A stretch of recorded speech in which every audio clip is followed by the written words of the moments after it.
na panawing tagapagsalita, atin ngayong kilalanin, Binibining Diane Ferlin Felipe Bautista. Pasigabang palakpakan, ating sinampang pugaya.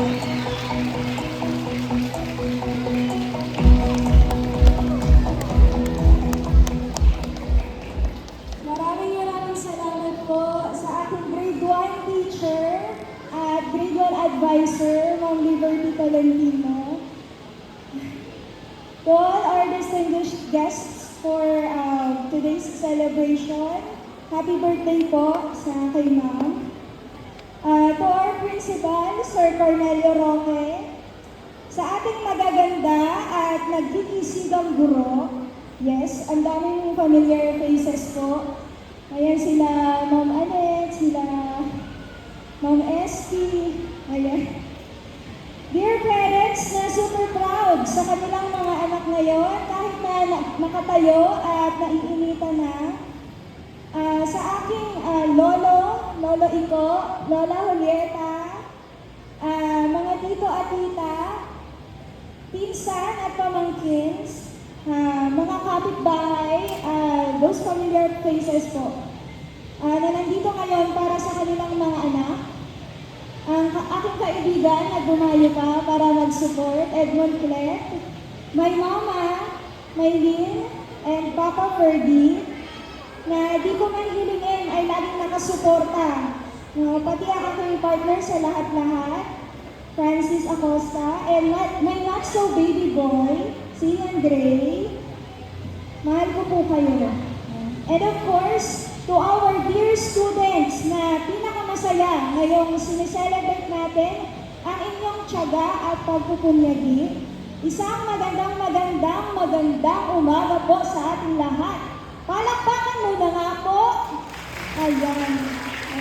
Mahaba-haba po to kasi buong buhay ko po, ikunento ko po dito.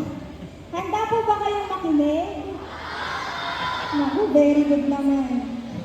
Ayoko pong maiyak, sayang po ang make-up. This is a dream come true po. Little Diane is so proud. Flashback po.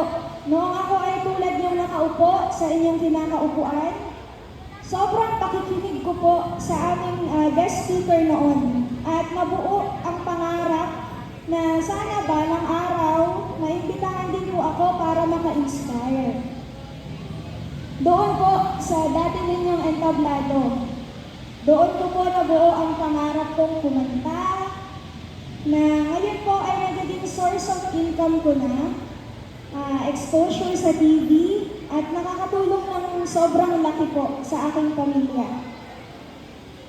Doon po ako sinanay ni Ma'am Libay na rumampa at sumali sa mga beauty pageants na nag-lead po sa akin para maging title holder noong 2014 as Binibining San Isidro II at Teen Princess of the Philippines Regional Representative noong 2015. Noon pa po ito, niya po akong i-judge sa katawan ko po. Doon din po ako nangasang sumayaw na kahit pa paano nagagamit ko po ngayon sa aking journey. No? Sobrang na-miss ko po, lalo kanina nung may nag-perform ng doxology. Uso po noon yung mga angels ni Ma'am Libay. Dito po ako sinanay sa hangga na magsulat. Nung mapanlaban po ako ng picture writing, dati na nagagamit po din po ngayon sa buhay as a songwriter. So, thank you po sa aking mga mentors.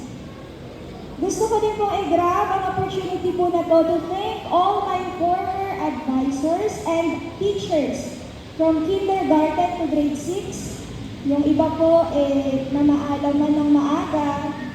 At yung iba po wala na din po akong balita. Pero gusto ko pong pasalamatan kung hindi man po umabot sa kanila.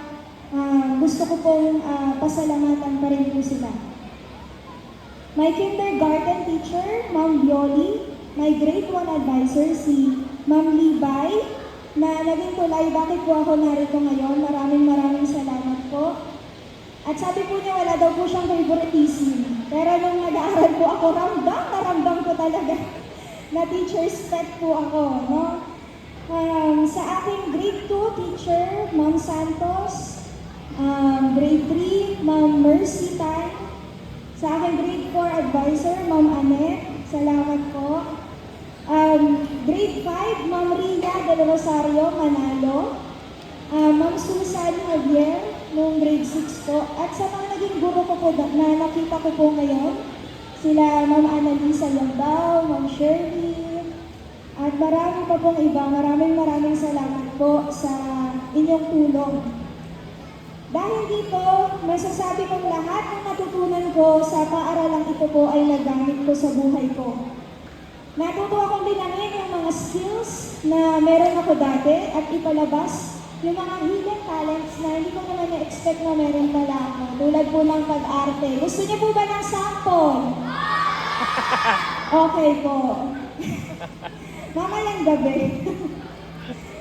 Para biro po, natuto ako ng sapat na kumpiyansa sa sarili, pero bukod sa mga extracurricular activities na nabanggit ko, malaking parte ang pagbubog ng ugali at paglinang ng kaisipan. Ito po yung magiging pundasyon nyo sa pagtahak nyo sa tamang track ng buhay na pipiliin nyo. Itong mga leksyon na natututunan nyo sa HES ay magiging sandata nyo as you go on sa kanya-kanyang journey nyo. No?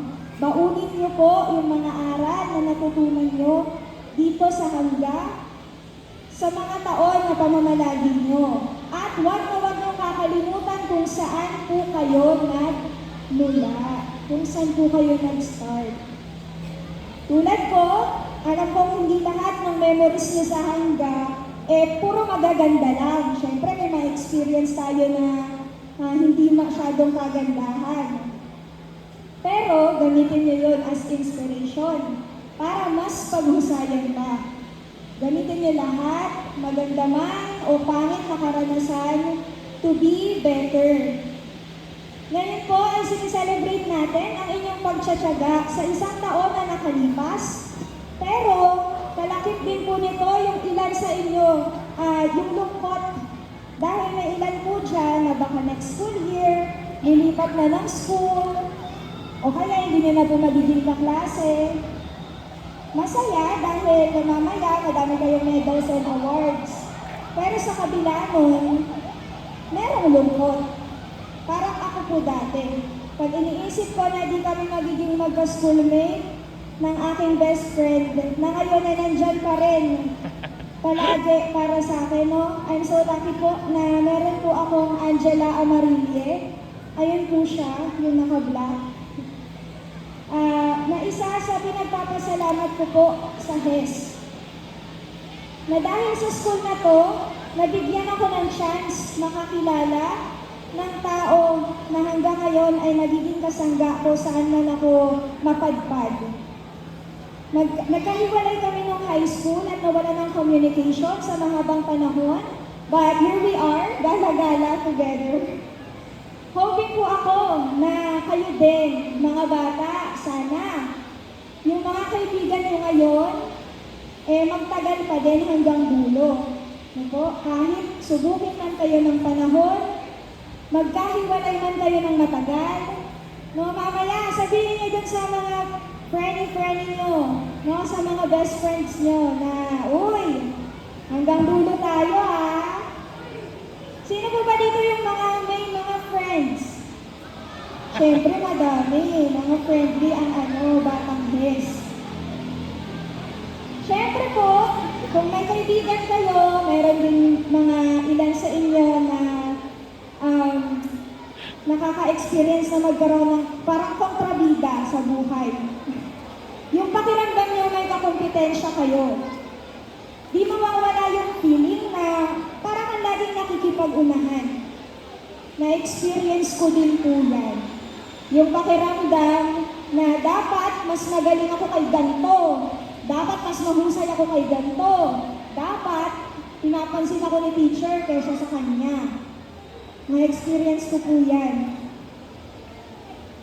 Pero hanggat maaari, kailangan iwasan yung mga ganong pakiramdam. Sumasama po yung loob ko pag di ako yung magaling. pag di ako'y napapansin. Kaya, dati, hanggang maaari, nagpapakabait po ako. Tinitipid kong wag makipag-away. Timping-timpi po ako kasi as a shy girl at may konting pagkamaldita, pinipilit ko po talaga na wag pong makipag-away, wag pong gumati sa mga kaklase na nang aaway. Kasi tinatakot din nila ako dati, susumbong kita kay Sister Emily. As apo ng katikista, sobrang hirap pong magpakabait. Pero biro po, mahirap pong labanan kung paano mo po kontrolin yung emosyon mo, yung pag-iisip na hindi maganda. At po pwede kasing makalid yun sa kasalanan. Di mo dapat goal na pagkagising mo sa umaga, dapat ikaw yung magaling. Dapat ikaw yung may award.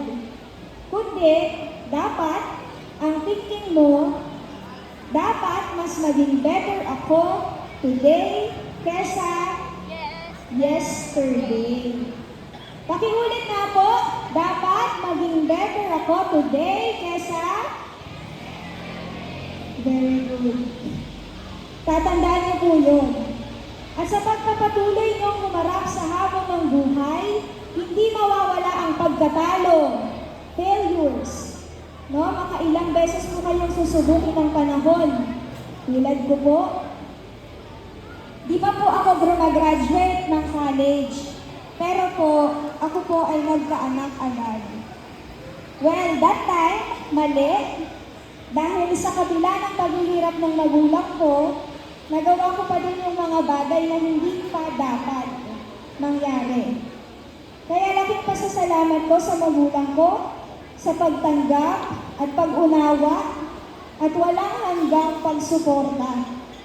Up until now po. At sa aking mag-ama, na sumusuporta pa din sa mga naudlot kong pangarap. Mga bata, taas na po yung kamay kung sino dito ang swerte sa magulang. Naku, bakit yung ilan hindi po nagtataas ng kamay? Gusto ko po, tumingin po kayo sa parents nyo ngayon at sa mga guardians nyo. At sabihin nyo, Mama, Papa, I love you at thank you.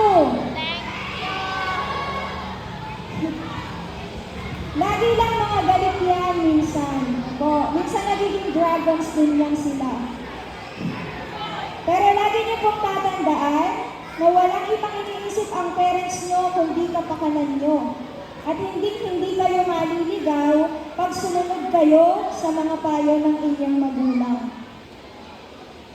Alam niyo po ba bakit ko din pinangarap na makapagsalita sa harap mo? Di lang po para makabigay ng inspiration, kundi para i-highlight din ang sakripisyo sa akin ng aking mga magulang. Ito po patunay.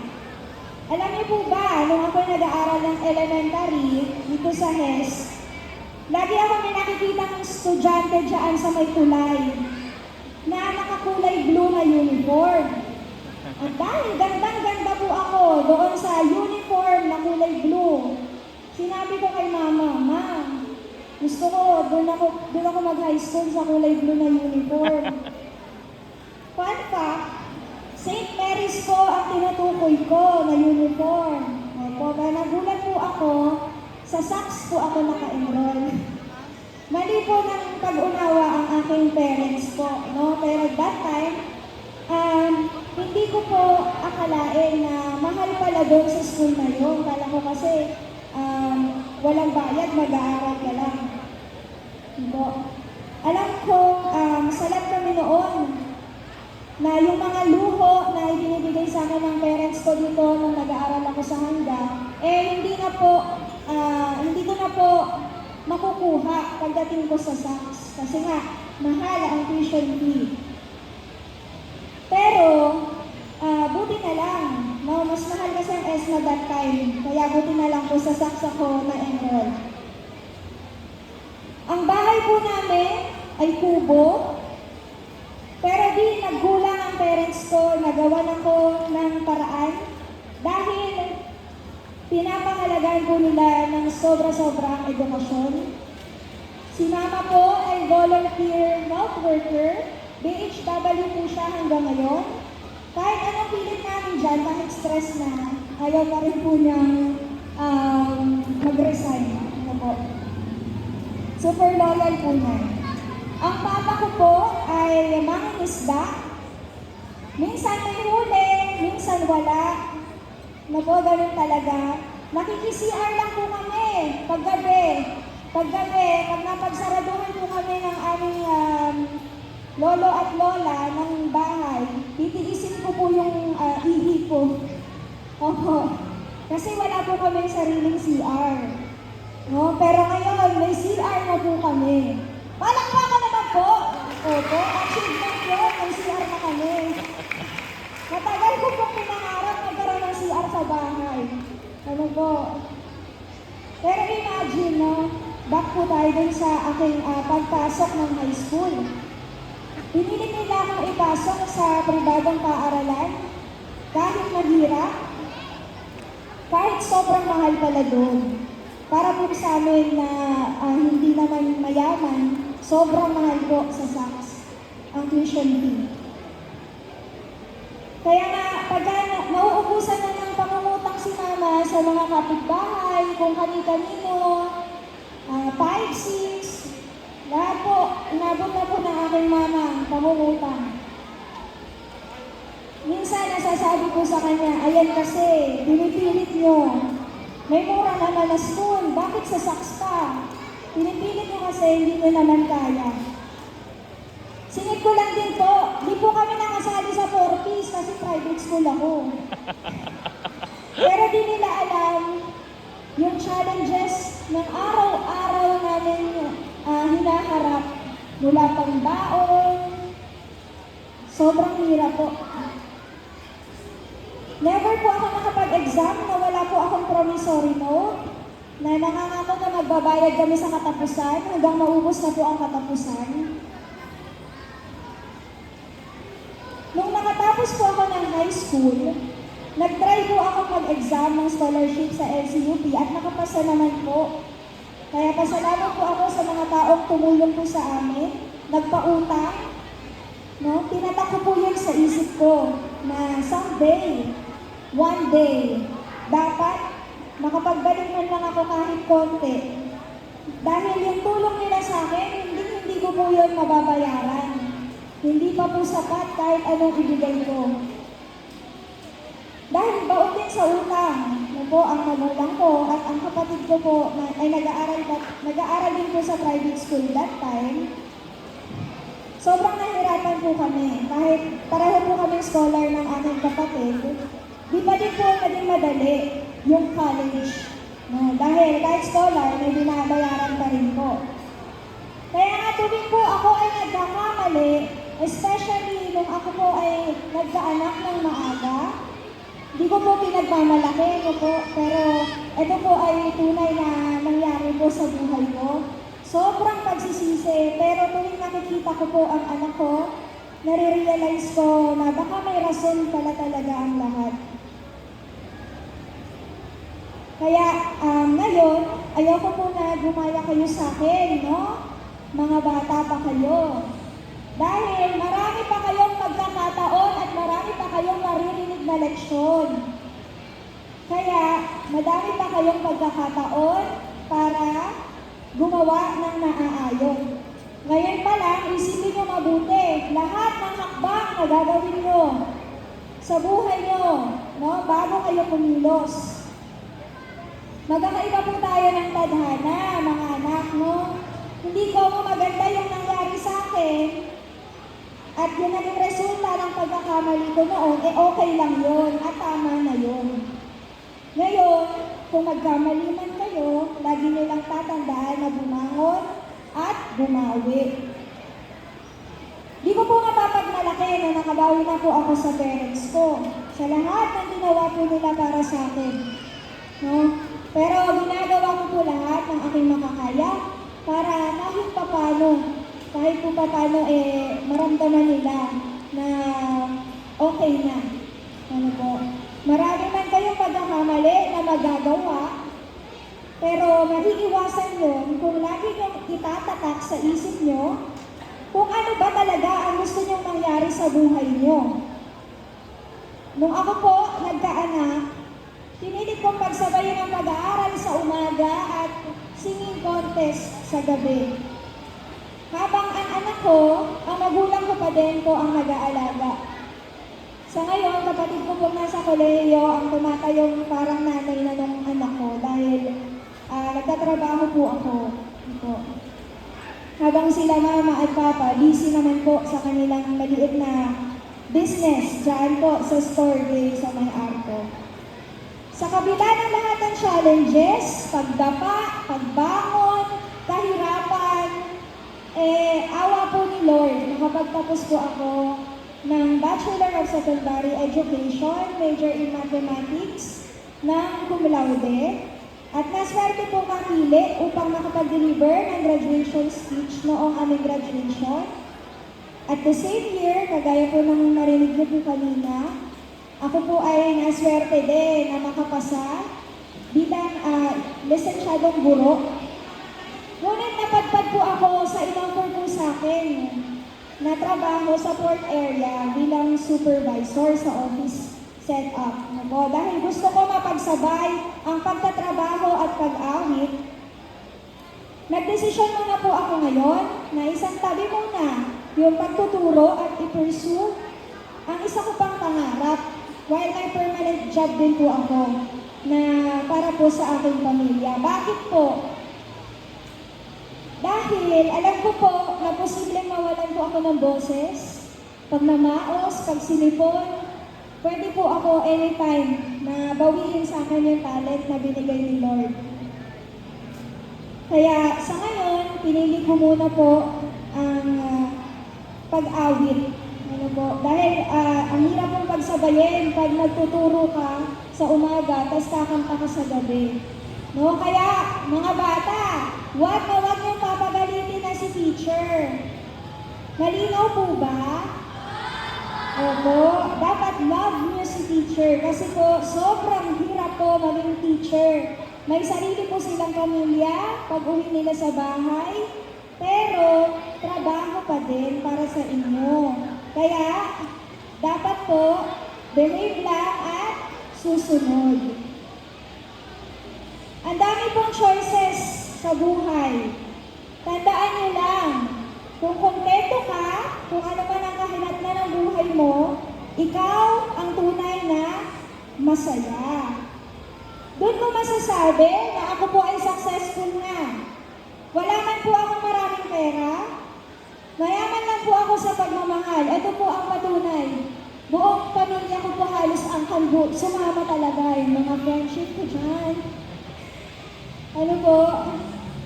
Dahil ang definition ko po ng success ay hindi kung saan may pera ka o kung yumaman man kayo 15 years from now. Kundi, yung definition ng success para sa akin, gigising ka sa umaga nang nakangiti at puno ng pag-asa ang puso mo.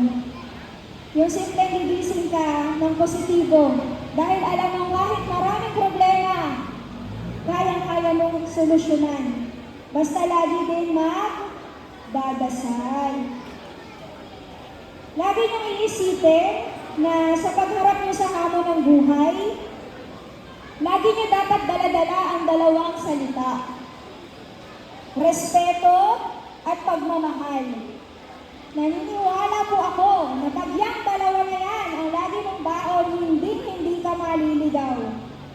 Respeto leads you na maging mapagpasalamat sa inyong mga magulang at guro. Respeto leads you to understand people around you. Differences niya sa relihiyon, sa opinyon, sa paniniwala. Ano po? Respeto leads you para maging mapagkumbaga. Ito po yung ugat ng mabuting asal at tamang pakikitungo sa kapwa. Paglabas ko ngayon dito sa Hangga Elementary School, bitbitin niyo po ang respeto. Di lang sa magulang nyo o sa mga guro nyo, no? Kundi sa lahat ng tao na makakasalamuha nyo, kahit kaedad nyo, kahit mas bata sa inyo, ano po, dapat po laging may respeto. How about love? Ano po, yung isa respeto, yung isa pagmamahal. Today, we are celebrating not only your achievements, but also the love that brought you here. Love from your parents, who guided you with patience. Love from your teachers, who believed in you. And also, love from your classmates, who shared laughter and friendship. As you move forward, carry this love, because love makes learning brighter, friendship stronger, and love makes the world kinder. Powerful po yung dalawang salita, respect and love. Ano po? Yung love na hindi lang para kay crush. Nako, meron na po ba kayo mga crush dito? Wala? Sabi niyo eh. Sa lahat ng makakasalamuha nyo, carry this love and respect. Now, hindi lamang ito tanda ng pagtatapos nyo sa school year 2025-2026, kundi simula ng mas mataas na pangarap. Sa puntong ito, gusto kong tingnan nyo yung tema ng programa natin ngayong umaga. Pilipinong nagsipagtapos, handang mamuno ng may kakayahan at mabuting pagkatao. Sa bawat medalya na tatanggapin niyo mamaya, alam niyo po bang may kaakibat na responsibility po kada medal? Kung saan, dapat niyong gamitin ang inyong talino upang magtaguyod ng kaunlaran at mamuno. Ang medalya niyo mamaya ay kakambal ng pangako. Ano po? Pangako na gagamitin niyo ang inyong talino, kakayahan, at ang inyong puso upang maghatid ng katarungan at kabutihan sa mga simpleng paraan. Ang daming problema ng mundo po ngayon, lalo na ng ating bansa. At ang pamumuno, hindi lamang po yun tungkol sa kapangyarihan. Kung ikaw ay mayor, senador, presidente, no po, kung ikaw ay mayaman o mahina, hindi po yun depende sa mga ganun. Kundi sa pagiging simpleng tao sa lipunan na naglilingkod, sa simpleng pagpapakita ng inyong kakayahan at kabutihan ng inyong pagkatao. Possible na may ma-inspire kayo sa simpleng tao din, na kagaya nyo bata, at doon pa lang, namuno ka na as a role model. At as a role model, hindi lamang dapat tama ang ginagawa mo, kundi mas masusukat sa paggawa ng mabuti. At isa pa, hindi na po tayo pagalingan ngayon, kundi pabaitan. Pabaitan po. Sana kahit pa paano, mga anak, no, may kahit isa kayo na matandaan at mai-apply sa mga sinabi ko ngayon. Pero i-simplify natin yung pinakamadaling tandaan. Una, pagising niyo sa umaga, mag-smile, huminga ng malalim at mag-pray. Second, laging bitbitin ang dalawang salita. Ano po yung dalawang salita? Respeto at pagmamahal. Ano po? Yan, very good ang mga nakikinig. Sa bawat guro na gumabay, sa bawat magulang na nagmahal, at sa bawat kaibigang nakasama, ang tagumpay po na ito ay tagumpay nating lahat. Hayaan niyo po akong iwan kayo ng isang linya na palagi sa akin tinuturo ulit-ulit ni Ma'am Libay noong ako'y grade 1. At hanggang ngayon, kami kabisadong ko pa rin at nagagamit ko as motto. Ano po? Ito po ang sasabihin niyo sa sarili niyo.